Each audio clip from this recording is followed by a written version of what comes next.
Okay, good morning, guys. Today you're going to be making the stuffing to go inside your animal or saw creature. What you're going to do is take a sheet of paper, fold it in thirds, okay?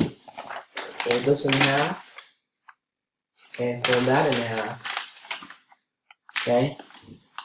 Okay, so you have thirds, okay? Once that's done, fold it one more time,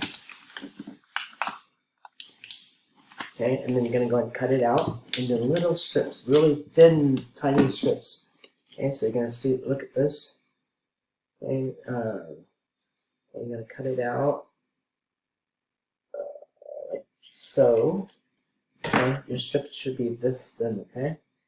Okay, try to cut it as much as you can because you need as many of these as possible so you can fill in the head, torso, body, the arms, and any of the other parts for your sock monster.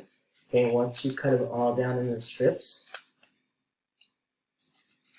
okay, unravel it. Okay, unravel it.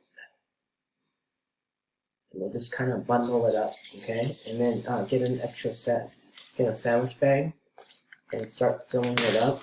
We normally would use polyfill, but since you guys most likely won't have access to polyfill at home, this is our alternative source to stuff your animal.